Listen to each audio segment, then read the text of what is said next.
I don't know about you, but I find that traveling by rail is one of the most adventurous and romantic ways to go. When we can follow in the footsteps of the pioneers who laid not only the tracks, but often the economic foundation of a country's growth, we can learn so much about its history, its traditions, and its culture.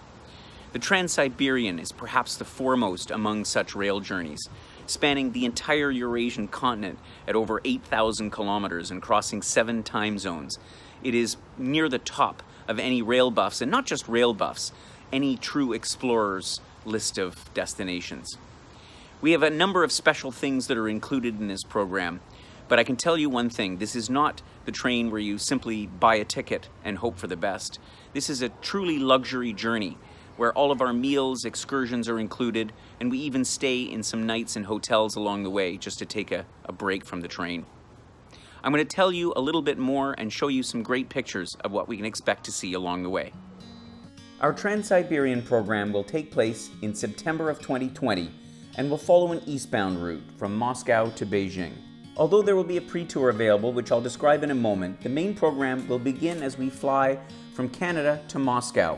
After a couple of days here, our rail journey will commence, and it will take us gradually over the next 10 days to the east, across the Ural Mountains, through the steppes of Siberia, past Lake Baikal, through the Gobi Desert, and ending in Beijing. For those who wish to commence their journey by dipping their toe into the Atlantic Ocean before traveling all the way across the continent to the Pacific, we'll have an independent pre-tour of St. Petersburg, Russia.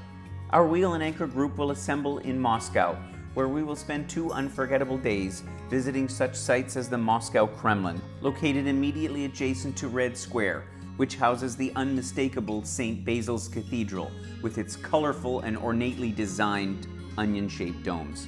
It's here in Moscow that we'll embark on the Trans-Siberian, where we'll spend the next 10 days passing an ever-changing landscape as we cross the continent. There is a wide selection of comfortable compartments to choose from on the Trans-Siberian, and among the most beautiful are the dining cars, where we'll enjoy our meals as well as informative lectures all along the way.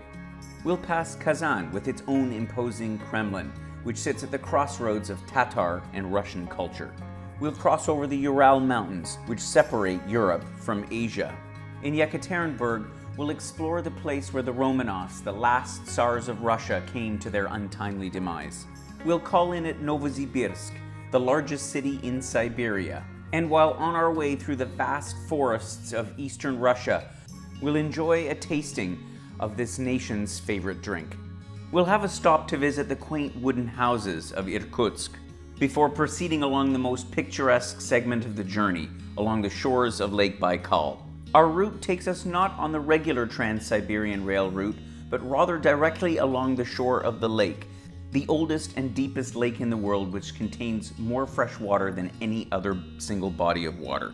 If the weather permits, we'll even have a stop for a barbecue and a swim for those who dare, right beside the tracks on the shores of Lake Baikal.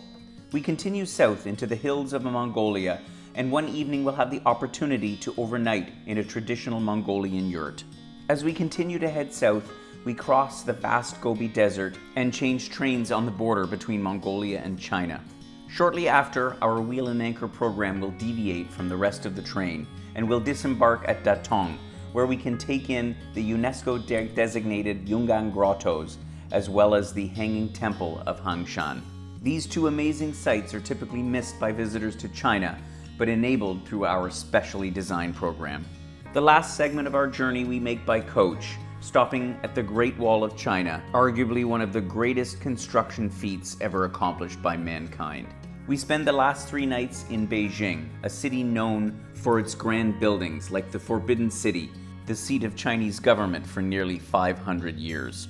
A lesser known but very worthwhile stop will be to the Summer Palace, which will round out our stay in Beijing and our journey on the Trans-Siberian.